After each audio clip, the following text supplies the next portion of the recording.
Y'all, here's Coach Todd here with another hot science video. So we've been talking about working with percent error, and I just wanted to go through the steps of calculating percent error.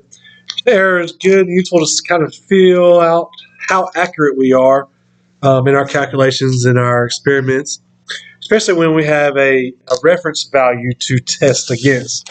So if it's completely new research, you might not be able to figure out your percent error, but you could figure out a baseline and kind of use that and judge percent error from there.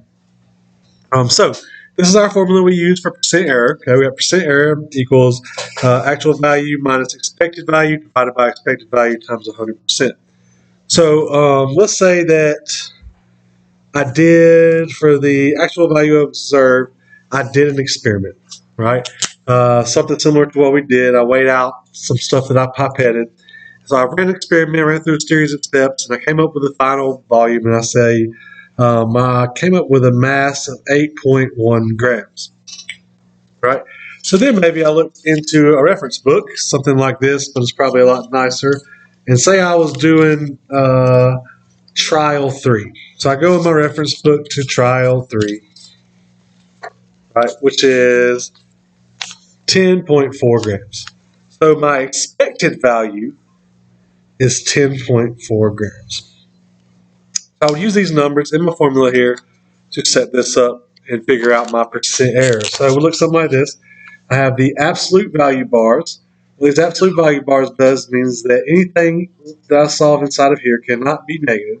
So 8.1 minus 10.4. This is what I actually observed, and this is what I expect it should be based on the reference. So 8 minus 10.4 over 10.4. Right? So our actual goes in one time, and our expected value goes in twice. Right? And then, of course, at the end, we will multiply it by 100. So the first step is 8.1 minus 10.4. I don't know if you can see this. 8.1 minus 10.4. This is negative 2.3. So the first step comes out to be negative 2.3. Then I'm going to do my next step. I'm going to divide by 10.4.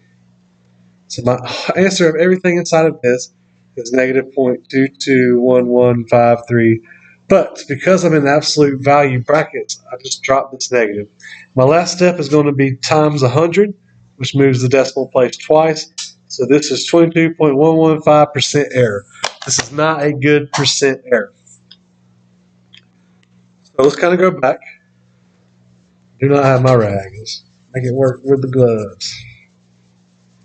Let's say I ran that trial again, and now I got an answer of 10.2. All right, well, let's check the error on this one. So I got my absolute value brackets. My actual value goes in first, 10.2 grams. My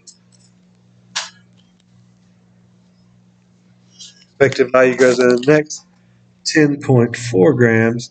And then on bottom 10.4 again. This goes in twice. This goes in once. Last step is times by 100. So now I'll do 10.2 minus 10.4. 10.2 minus 10.4. I got negative 0.2. Then I'm going to divide that by the bottom, divided by 10.4. I got negative 0.1923. So again, this negative drops off because of the absolute value bars. My last step is to multiply by 100. So now we are at, 0.019. So our answer is 1.923%. And this is a good percent error. We like to be less than 10% error, preferably under 5. All right, that's it. Catch y'all next time.